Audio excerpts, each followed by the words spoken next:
Okay, students, here I am going to clarify one doubt. शायद किसी पिछले video में मैंने कुछ एरर कर दिया था as far as the direction of the electric field is concern. तो मैं ये वीडियो इसलिए बना रहा हूँ कि ये डाउट क्लियर हो जाए। देखिए, यहाँ पे मैंने सबसे पहले फिगर में यहाँ पे ड्रॉ किया हुआ है। This is figure number 1। एक डाइपोल है जिसमें minus Q and plus Q charges रखे हुए हैं, और जो डाइपोल मोमेंट है वो है पी टू क्यू एल और आई कैप एक्स एक्सिस के लॉन्ग डाइपोल मोमेंट है। ओके, तो किसी भी एक्सियल पॉइंट की बात करें हम, ऑन ऑल एक्सियल पॉइंट्स इस डाइपोल से बाहर, मतलब इस तरफ या, तो इलेक्ट्रिक फील्ड का डायरेक्शन ऐसे होता है, एक्सियल ही होता है, मतलब, और वो लेफ्ट टू राइट ही होता है।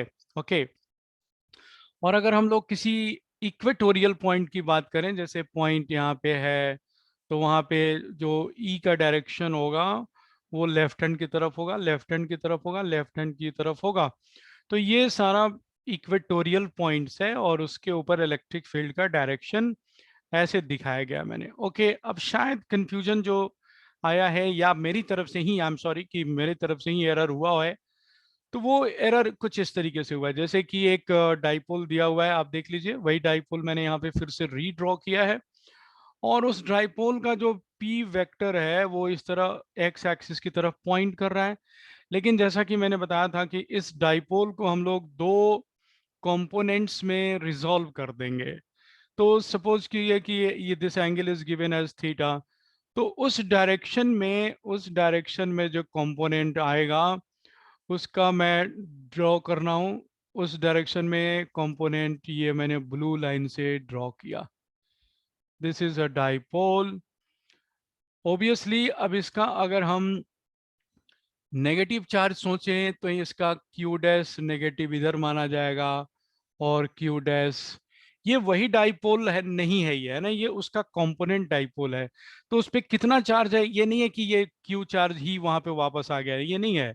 अब सिर्फ हम ये बोल सकते हैं कि ये जो डाइपोल मोमेंट है, इस तरफ डाइपोल मोमेंट इसका है पी कॉस थीटा। ओके, और दूसरा जो डाइपोल मोमेंट मैंने ड्रॉ किया, ये परपेंडिकुलर की, इसके परपेंडिकुलर ड्रॉ किया, मतलब पहले वाले के, ये एक तो हॉरिजॉन्टल है जो ओरिजिनल डाइपोल है आपका, और एक पी कॉस थीटा से मैंने एक डाइपोल ड्रॉ किया जो पी कॉस थीटा है, और एक पी साइन थीटा है जो ये नीचे की तरफ है, पी साइन थीटा। ओके, अब क्वेश्चन ये था कि इस पॉइंट पे इलेक्ट्रिक फील्ड निकालना था। ओके, तो इन दोनों डाइपोल्स के लिए अब हमारे पास दो डाइपोल हो गया, मतलब आप ये समझ सकते हैं कि we can erase we can erase this main dipole, हट गया वो डाइपोल।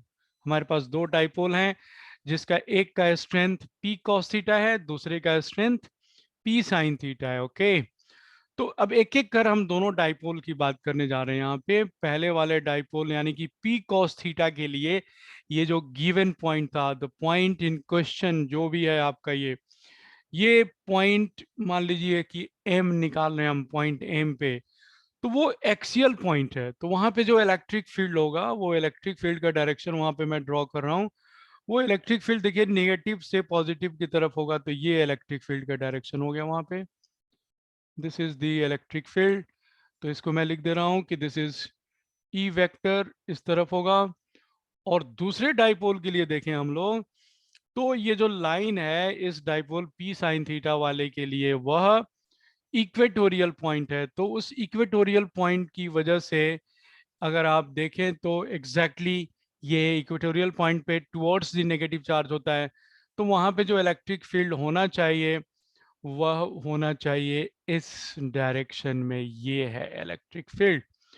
तो यहाँ पे मैं लिख सकता हूँ कि एक electric field E1 red vector है, दूसरा इलेक्ट्रिक फील्ड E2 ये वेक्टर है।